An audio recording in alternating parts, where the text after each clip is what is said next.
আসসালামু আলাইকুম। চলে আসলাম আবারও আরেকটি নতুন ভিডিও নিয়ে। আজকে আমি আপনাদেরকে কয়েকটি বিষয় জানাবো, যে বিষয়গুলো নিয়ে আপনারা যদি কাজ করেন অবশ্যই সাকসেস হবেন।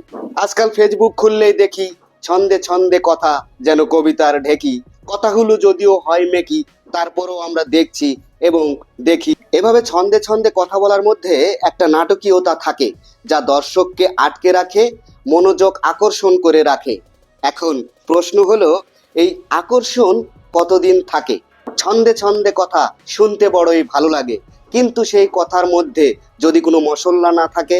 তাই শুধু ছন্দে ছন্দে কথা নয়, মালও থাকা চাই কথার মাঝে। তা না হলে দর্শক বলবে, হায় রে, শুধুই ঢাকের ঢোল বাজে। এই ধরনের ছন্দে কথা বলার রেশ নতুন কিছু নয়। পুরনো বাংলা নাটক, সাহিত্য, কবিতা, এমনকি বাংলা সিনেমাও দেখা যায় তার রেশ।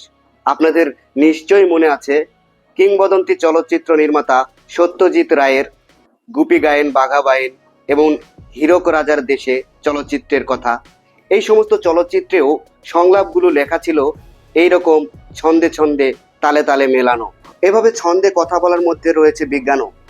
রিদম ক্যাচেস ব্রেইন, অর্থাৎ বিজ্ঞান বলতে চাইছে যে এই ছন্দে কথা বললে মস্তিষ্ক সেটা খুব সহজেই মনে রাখে। তাই আপনি যখন কোনো কন্টেন্ট তৈরি করবেন তখন অবশ্যই মাথায় রাখবেন আপনি সেই কন্টেন্টের বিষয়বস্তু কি বলতে চাচ্ছেন, এবং দর্শক যেন সেই কথাটা স্পষ্টভাবে বুঝতে পারে।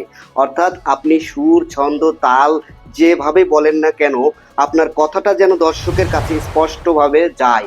অর্থাৎ আপনি কি বলতে চাচ্ছেন সেটা যেন পুরোপুরি দর্শক বুঝতে পারে। সবাইকে অসংখ্য ধন্যবাদ। আমার এই পেজটি ফলো দিয়ে পাশে থাকবেন নিত্য নতুন ভিডিও পাওয়ার জন্য। সবাইকে জানাই আমার পক্ষ থেকে আন্তরিক শুভেচ্ছা। ধন্যবাদ সবাইকে।